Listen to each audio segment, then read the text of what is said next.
প্রিয় শিক্ষার্থী, আশা করি আপনারা সবাই ভালো আছেন। আলহামদুলিল্লাহ, আমিও ভালো আছি। ন্যাশনাল আইডিয়াল গার্লস কোর্স কর্তৃক আয়োজিত এনআইজিসি হোম কোর্স প্রোগ্রামে সবাইকে স্বাগত জানাচ্ছি। আমি মোহাম্মদ আইফুল ইসলাম। আজ আমি রসায়ন দ্বিতীয় পত্রে অ্যারোমেটিক হাইড্রোকার্বন নিয়ে আলোচনা করব। প্রিয় শিক্ষার্থী, আমরা প্রথমে জেনে নিব যে আসলে অ্যারোমেটিক যৌগ কাকে বলে। অ্যারোমেটিক যৌগের সংজ্ঞা আমরা এভাবে বলতে পারি যে বেনজিনের জাতক, বেনজিনের মতো অসম্পৃক্ততা এবং 4n+2 সংখ্যক যদি পাই ইলেকট্রন যদি কোনো চাত্রিক যৌগে থাকে তাহলে সেই যৌগকে আমরা বেনজিন বলতে পারি। যেমন আমরা একটা एग्जांपल দিয়ে যদি আমরা বুঝি, আমরা বেনজিনের সংকেত আঁকার চেষ্টা করি।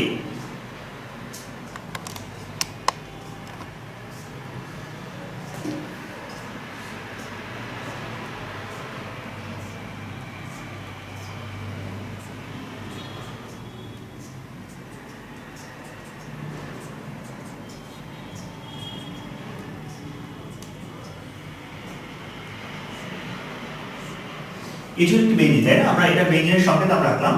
তো সেক্ষেত্রে আমরা বেনজিনের সংকেত সবাই কম বেশি মোটামুটি জানি। তো এখানে এই যে যৌগটা, এটা হলো 6 কার্বনযুক্ত একটা চাত্রিক যৌগ। আমরা বলেছি যে বেনজিন এবং বেনজিনের জাতক কি, মানে এমন একটা যৌগ যেটা বেনজিন থেকে তৈরি করা যায়। যেমন আমরা আরেকটি যৌগ আঁকতে পারি,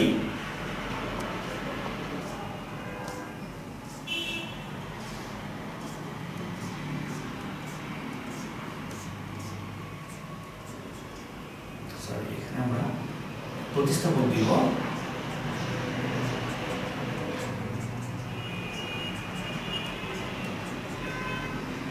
আমরা এই যে বেনজিন দেখতে পাচ্ছি, বেনজিনের মতই আরেকটি যৌগ এখানে রয়েছে, যেখানে একটি হাইড্রোজেন পরমাণু এখানে নেই। অর্থাৎ এখানে হাইড্রোজেন পরমাণুটি যদি একটি মিথাইল মূলক দ্বারা প্রতিস্থাপিত আমরা করি, অর্থাৎ CH3H পরমাণুটা যদি মিথাইল মূলক দ্বারা প্রতিস্থাপিত হয়, তাহলে যে যৌগটা পাওয়া যায় এই যৌগকে আমরা বলতে পারি যে বেনজিনের জাতক। তাহলে এটিকে আমরা যদি বলি বেনজিন,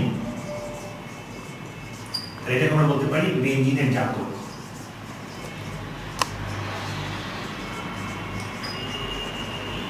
তাহলে এক বা একাধিক বেনজিন চক্র থাকতে পারে। অবশ্য আমরা এখানে একটা বেনজিন চক্র রেখেছি, যদি একাধিক বেনজিন চক্র একসাথে থাকতো তো সেক্ষেত্রে সেটাও কিন্তু অ্যারোমেটিক যৌগ হতো। আমরা কতগুলো বৈশিষ্ট্যের কথা বলেছি। নাম্বার 1, বেনজিনের জাতক এবং এই বেনজিন কিন্তু অসম্পৃক্ত যৌগ, কারণ এখানে কিন্তু দ্বিবন্ধন রয়েছে। আমরা দেখতে পাচ্ছি এখানে কয়টা দ্বিবন্ধন রয়েছে? 3টা।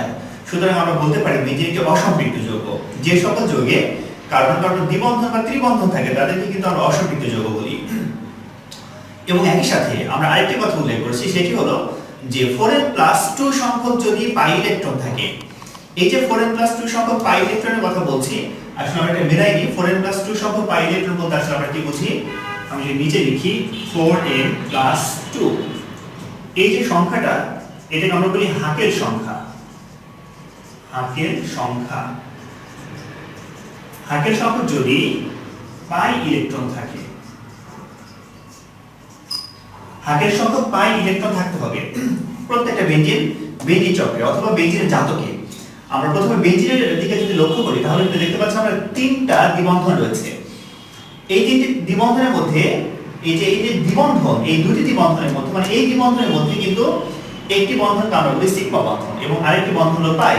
অর্থাৎ এই দুটি বন্ধনের মধ্যে একটি পাই বন্ধন, তাই না? আবার এই দুটি বন্ধনের মধ্যে একটি সিগমা বন্ধন, আরেকটি কিন্তু পাই বন্ধন। এখানেও তাই। অর্থাৎ আমরা এই সামগ্রিক যৌগে পাই বন্ধন কয়টা পেলাম? আমরা সামগ্রিক এই যে যৌগটা, সম্পূর্ণ যৌগে পাই বন্ধন কিন্তু এখানে আছে মোট 3টি। আচ্ছা, আমরা জানি প্রতিটি বন্ধন কিন্তু 2টি করে ইলেকট্রন দ্বারা গঠিত। তার মানে এই 3টা পাই বন্ধনে কিন্তু, এগুলো যদি পাই বন্ধন হয়, প্রতিটা সমযোজী বন্ধন কিন্তু 2টি করে ইলেকট্রন দ্বারা গঠিত। তো সেক্ষেত্রে এখানে যদি 3টা পাই বন্ধন থাকে, তো সেক্ষেত্রে 3টা পাই বন্ধন ইলেকট্রন করে থাকবে 6টি ইলেকট্রন থাকবে, তাই না? যেটাকে আমরা বলতে পারি যে পাই বন্ধনের ইলেকট্রন এখানে 6টি। আচ্ছা, তো সেক্ষেত্রে আমরা পেলাম যেটা, সেটা হচ্ছে যে এই বেনজিন চক্রে 6টি পাই ইলেকট্রন রয়েছে। তো সেক্ষেত্রে আমরা এই 6 সংখ্যাটা কোথা থেকে পাচ্ছি? যে এই যে আমরা এখানে 4n+2 লিখেছি, এই n এর জায়গায় যদি আমরা 1 বসাই, আমরা যদি n এর জায়গায় 1 বসাই, 1 কেন বসাবো? কারণ এখানে বেনজিন চক্র একটা। যদি বেনজিন চক্র একটা হয়, তাহলে আমরা এখানে n এর জায়গায় বসাবো 1। তাহলে কত হয়? তাহলে হয় 4 × 1 + 2। তাহলে কত সংখ্যাটা? 4 × 4 = 2, অর্থাৎ 6। এই যে 6 যে সংখ্যাটা, এই সংখ্যাকে আমরা বলি হাতের সংখ্যা। যদি আমরা n এর জায়গায় 2 বসাতাম, অর্থাৎ বেনজিন চক্র যদি 2টা থাকতো, তো সেক্ষেত্রে সেক্ষেত্রে n এর জায়গায় আমরা যখন 2 বসাতাম তখন পাই ইলেকট্রন হতো 4 দুগুণে 8 আর দিলে কত হতো 10, তখন 10 কে আমরা বলতাম 10 একটি হাতের সংখ্যা। যদি আমরা n এর জায়গায় 3 বসাতাম তাহলে 3 4 12 2 14, অর্থাৎ সেক্ষেত্রে সংখ্যাটা আমরা পেতাম সামগ্রিকভাবে 14, অর্থাৎ সেক্ষেত্রে আমরা বলতাম 14 একটি হাতের সংখ্যা। যে সকল চাকরিক যোগে 6টি অথবা 10টি অথবা 14টি এরূপে 4n+2 সংখ্যক পাই ইলেকট্রন থাকে যে সকল চাকরিক যোগে, সেই সকল যৌগকে আমরা বলি অ্যারোমেটিক যৌগ। তার প্রিয় শিক্ষার্থী, আশা করি আপনারা সবাই অ্যারোমেটিক যৌগের যে কতগুলো বৈশিষ্ট্য, এই বৈশিষ্ট্যগুলো আপনারা সবাই বুঝতে পেরেছেন। এখন আমরা সামনের দিকে অ্যারোমেটিক যৌগ অর্থাৎ বেনজিনকে কিভাবে প্রস্তুত করা যায়, কত উপায়ে বেনজিন প্রস্তুত করা যায় সেই বিষয়টি আমরা এখন জানব।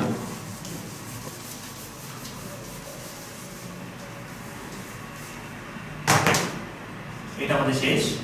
নাম্বার 2, বেনজিন প্রস্তুতি।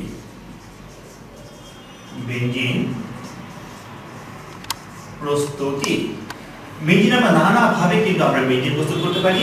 আমরা আজকে বেনজিন প্রস্তুতির কতগুলো রিঅ্যাকশন আছে আমরা শিখব। নাম্বার 1, এক নম্বর যদি আমরা বলি, আমরা জৈব অ্যাসিডের সোডিয়াম মানে সোডিয়াম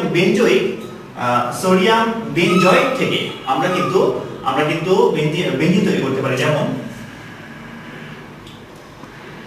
যদি আমরা এইভাবে লিখি COONA, এটাকে আমরা বলতে পারি যে বেনজোইক অ্যাসিডের সোডিয়াম লবণ বলতে পারি। আচ্ছা, এটা যদি বেনজিন চক্র হয় সেক্ষেত্রে আমরা এখানে 3টা বন্ধন দিতে পারি, অথবা এটাকে আমরা মাঝখানে একটা বৃত্ত দিতে পারি কিন্তু। আচ্ছা, তাহলে এই যে যৌগটা যেটা আমরা আঁকলাম এটার নাম হলো বেনজোইক অ্যাসিডের সোডিয়াম লবণ বা সোডিয়াম বেনজয়েট আমরা বলতে পারি।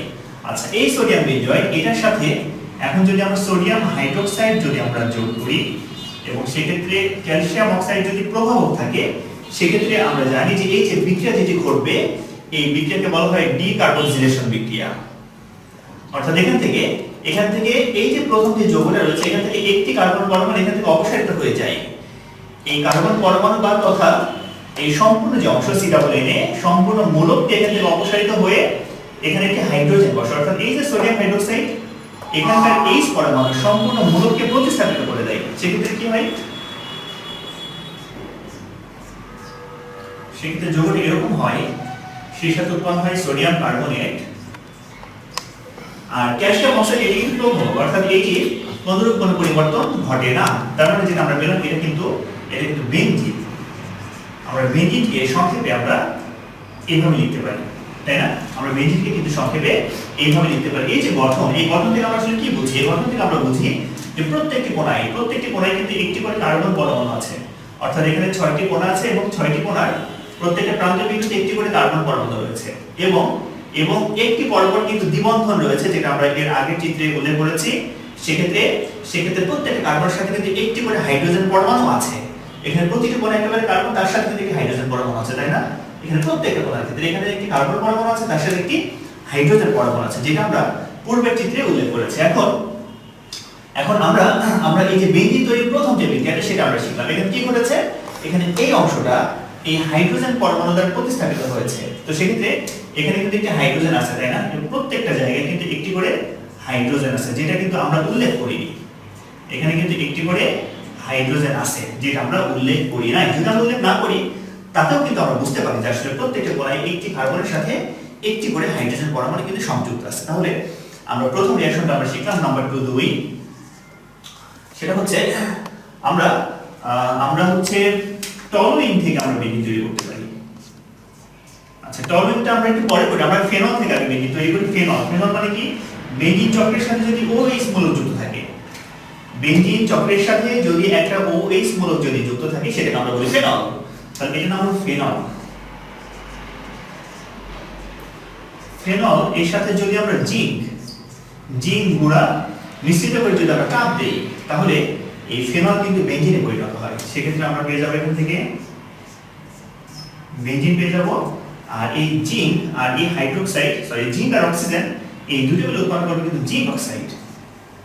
অর্থাৎ এখানকার একটি অক্সিজেন পরমাণু এখান থেকে কিন্তু প্রতিস্থাপিত হয় মানে অপসারণ হয়। এই অক্সিজেন পরমাণু অপসারিত হয়ে জিঙ্কের সাথে কিন্তু জিঙ্ক অক্সাইড গঠন করে আর এইচটা কিন্তু এখানে থেকে যায়। আমরা জানি যে এখানে যদি H পরমাণু থাকে তো সেক্ষেত্রে কিন্তু সেটি হয়ে যায় বেনজিন। এইভাবে ফেনল থেকে আমরা কিন্তু জিঙ্ক সহযোগে আমরা সহজে বেঞ্জিন প্রস্তুত করতে পারি। নাম্বার 3 নম্বর, আমরা পলিমার বিক্রিয়ার মাধ্যমে অ্যাসিটিলিন থেকে আমরা বেঞ্জিন তৈরি করতে পারি। সেটা কিভাবে? যেমন এটা যদি একটা CH মূলক হয়,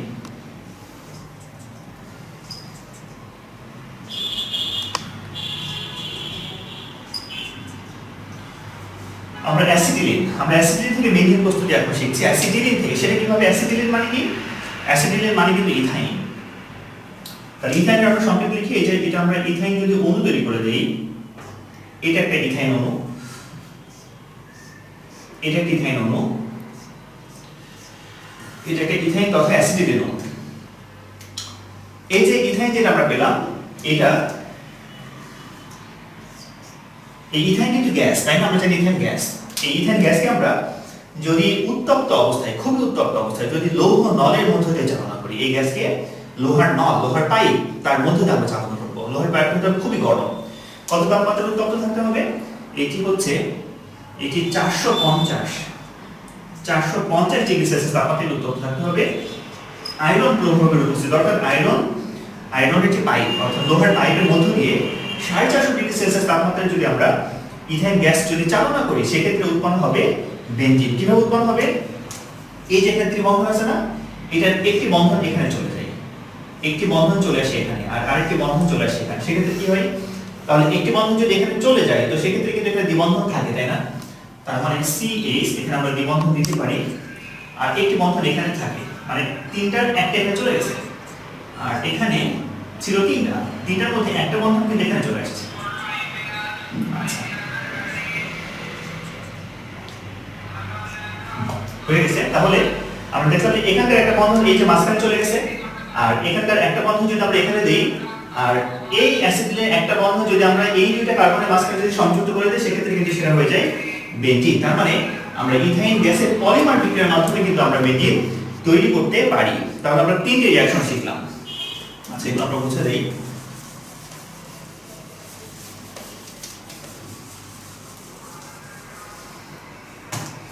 নাম্বার 4,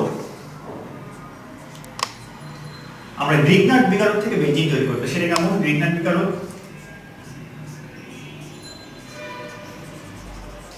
Mg যদি আমরা Cl দেই, এটাকে বলে গ্রিগনার্ড বিকারক।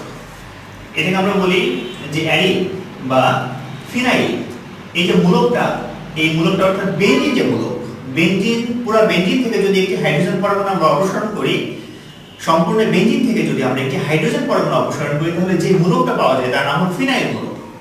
এটাকে আমরা এভাবে লিখতে পারতাম C6H5। আমরা জানি C6H6 এটা হলো বেঞ্জিন, কিন্তু একটি হাইড্রোজেন পরমাণু যদি না থাকে, তো সেক্ষেত্রে সেটাকে বলা হয় ফিনাইল মূলক। এই মূলকটার নাম ফিনাইল মূলক। এটার সাথে কিন্তু MgCl বা MgX এটা যুক্ত আছে। এইভাবে ফিনাইল মূলকের সাথে যদি MgX যুক্ত থাকে, X মানে কিন্তু হ্যালোজেন, হ্যালোজেন মানে আমরা এখানে ক্লোরিন লিখতে পারি, ব্রোমিন লিখতে পারি, আয়োডিন লিখতে পারি, ফ্লোরিন লিখতে পারি। তাহলে ফিনাইল মূলকের সাথে, অর্থাৎ অ্যারাইল মূলক, এই ফিনাইল মূলকের আরেকটা নাম হলো অ্যারাইল। তাহলে অ্যারাইল মূলকের সাথে যদি MgX যুক্ত থাকে, সেটাকে আমরা বলি গ্রিগনার্ড বিকারক। অথবা অ্যালকাইল মূলকের সাথে যদি MgX যুক্ত থাকে, অ্যালকাইল মূলকের সাথে, সেটাকে আমরা তখন বলবো গ্রিগনার্ড বিকারক। অ্যালকাইল মূলকে যদি আমরা R দ্বারা প্রকাশ করি, তাহলে R MgX, এই দুইটাই কিন্তু গ্রিগনার্ড বিকারক। ওকে, তাহলে অ্যালকাইল মূলকের সাথে MgX যুক্ত থাকলে সেটা যেমন গ্রিগনার্ড বিকারক, ঠিক তেমনি অ্যারাইল মূলকের সাথে MgX যুক্ত থাকলে সেটাও কিন্তু গ্রিগনার্ড বিকারক। আমরা যদি বেঞ্জিন তৈরি করতে চাই, সেক্ষেত্রে কিন্তু আমাদের অবশ্যই এই গ্রিগনার্ড বিকারকটা হতে হবে অ্যারাইল মূলকের সাথে MgX যুক্ত থাকতে হবে, যেটা আমরা চিত্রে দেখিয়েছি। তাহলে এই যে চক্রটা, এই যে যৌগটা, এই যৌগটা এবং এই যৌগটা কিন্তু একই যৌগ, তাই না? উপরেরটা একই যৌগ। তাহলে আমরা উপরের যৌগটা রাখি, এটাকে আমরা বলছি গ্রিগনার্ড বিকারক। এর সাথে আমাদের কি যোগ করতে হবে? গ্রিগনার্ড বিকারককে আমাদের পানির সাথে বিক্রিয়া করতে হবে, H2O। আমরা পানিকে যদি এভাবে যদি আমরা লিখি, তো সেক্ষেত্রে গ্রিগনার্ড বিকারক পানির সাথে বিক্রিয়া করে এই MgCl H দ্বারা প্রতিস্থাপিত হয়। MgClটা H দ্বারা প্রতিস্থাপিত, সেক্ষেত্রে কি হয়? সেক্ষেত্রে কিন্তু এখানে বেঞ্জিন হচ্ছে, অর্থাৎ এখানে যদি H থাকে, আমরা যে শুধুমাত্র এখানে H না, বরং প্রত্যেকটা কোণায় কিন্তু একটি কার্বনের সাথে H আছে, যেটা আমরা উল্লেখ করিনি। তার মানে এখানকার H আমরা যদি উল্লেখ না করি, তাহলে এটা হয়ে যায় কিন্তু বেঞ্জিন। সেই সাথে উৎপন্ন হবে Mg এর সাথে OH আবার যুক্ত হয় কিভাবে? Mg এর সাথে OH যুক্ত হয়ে এরকম একটা যৌগ উৎপন্ন করে। তার মানে আমরা এই যে এটাকে যদি আমরা বলি গ্লিগনার্ড বিকারক থেকে পানির সাথে বিক্রিয়া করে আমরা কিন্তু বেনজিন তৈরি করতে পারি। হ্যাঁ, বেনজিন হয়ে গেছে। আমরা 4টা পদ্ধতি শিখলাম বেনজিন তৈরির। এখন নাম্বার 5 নম্বর পদ্ধতিতে যাই, সেটা হলো বেনজিন ডায়াজোনিয়াম ক্লোরাইড থেকে আমরা বেনজিন তৈরি করতে পারি। সেটা কি? বেনজিন চক্রের সাথে যদি N2Cl যদি যুক্ত থাকে, একটি হাইড্রোজেন পরমাণু যদি N2Cl দ্বারা প্রতিস্থাপিত হয়, তাহলে সেটাকে আমরা বলি বেনজিন ডায়াজোনিয়াম ক্লোরাইড। এই বেনজিন ডায়াজোনিয়াম ক্লোরাইড এটার সাথে আমাদের বিক্রিয়া করতে হয় ফসফিনিক অ্যাসিড। তাহলে H3PO2 এটা নাম হলো ফসফিনিক অ্যাসিড। ফসফিনিক অ্যাসিড থাকবে এটার উপস্থিতিতে যদি আমরা, এবং সেই সাথে পানি থাকবে, যদি আমরা বিক্রিয়া করে বেনজিন, এটা নাম হলো বেনজিন ডায়াজোনিয়াম ক্লোরাইড, ফসফিনিক অ্যাসিড এবং পানির উপস্থিতিতে এই বিক্রিয়াটা সংঘটিত হয়ে উৎপন্ন করবে বেনজিন। বেনজিন উৎপন্ন করলো, আর সেই সাথে উৎপন্ন করে নাইট্রোজেন, আর সেই সাথে উৎপন্ন করে ফসফনিক অ্যাসিড অর্থাৎ H3PO3, আর সেই সাথে উৎপন্ন হয় HCl। এই প্রক্রিয়া কিন্তু আমরা বেনজিন ডায়াজোনিয়াম ক্লোরাইড থেকে আমরা বেনজিন তৈরি করতে পারি। আমরা কয়টা প্রক্রিয়া শিখলাম? 5টা। আমাদের আরো কয়েকটি প্রক্রিয়া রয়েছে, আমরা আরেকটা অঙ্কতে শিখি। সেটা হলো আমরা টলুইন থেকে বেনজিন তৈরি করতে পারি। টলুইনটা কি? CH3। বেনজিন চক্রের সাথে যদি CH3 মূলক যুক্ত থাকে সেটাকে আমরা বলি টলুইন। এই টলুইন থেকেও কিন্তু বেনজিন তৈরি করা যায়। সেক্ষেত্রে আমাদের এই টলুইনকে হাইড্রোজেনের সাথে উত্তপ্ত করতে হবে এবং প্রভাব থাকবে প্লাটিনাম আর হলো অ্যালুমিনিয়াম অক্সাইড। আচ্ছা, এবং এটাকে যদি আমরা উত্তপ্ত করি কত ডিগ্রি সেলসিয়াস তাপমাত্রায়? 600 ডিগ্রি সেলসিয়াস তাপমাত্রায় যদি আমরা উত্তপ্ত করি, তাহলে টলুইন কিন্তু পরিবর্তিত হয়ে এটা বেনজিনে পরিণত হয়। এটা বেনজিন হয়ে গেল, সেই সাথে উৎপন্ন হবে মিথেন। তার মানে এখানকার CH3 আর এখানকার একটি হাইড্রোজেন দ্বারা মূলত CH3 প্রতিস্থাপিত হয়। তাহলে এখানে CH3 আর থাকলো না, একটা H এখানে থাকলো, আর এই CH3 আর এখানকার একটা অবশিষ্ট H, এই দুটি মিলে কিন্তু উৎপন্ন করবে CH4 অর্থাৎ মিথেন উৎপন্ন করবে। এই প্রক্রিয়ায় আমরা টলুইন থেকে কিন্তু আমরা সহজেই বেনজিন প্রস্তুত করতে পারি। আমরা বেনজিন তৈরি আজকে আমরা 6টা বিক্রিয়া শিখলাম। আপনাদের বইতে আরো 2টি বিক্রিয়া রয়েছে, সেগুলো আপনারা শিখবেন। আমরা আজকে মূলত আমাদের যে উদ্দেশ্য ছিল সেটা হচ্ছে বেনজিন প্রস্তুতি, কতভাবে বেনজিন প্রস্তুত করা যায় সেই রিঅ্যাকশনগুলো আপনাদেরকে দেখানো। আমরা সেই রিঅ্যাকশনগুলো দেখাতে পেরেছি, এবং আরো যে অতিরিক্ত রিঅ্যাকশন যেগুলো রয়েছে আপনাদের বইতে সেগুলো আপনারা সবাই শিখবেন। এবং তাহলে আমরা কিন্তু বেনজিন প্রস্তুতির সবগুলো রিঅ্যাকশন কিন্তু আমরা ঠিকমতো কিন্তু আমরা কিন্তু পারবো, আমরা এটা লিখতে পারবো বা বলতে পারবো। প্রিয় শিক্ষার্থী, তাহলে আমরা আজকের ক্লাসের একদম শেষ পর্যায়ে আমরা আজকের ক্লাস এখানেই শেষ করছি। আপনারা সবাই ভালো থাকবেন, সুস্থ থাকবেন, আল্লাহ হাফেজ।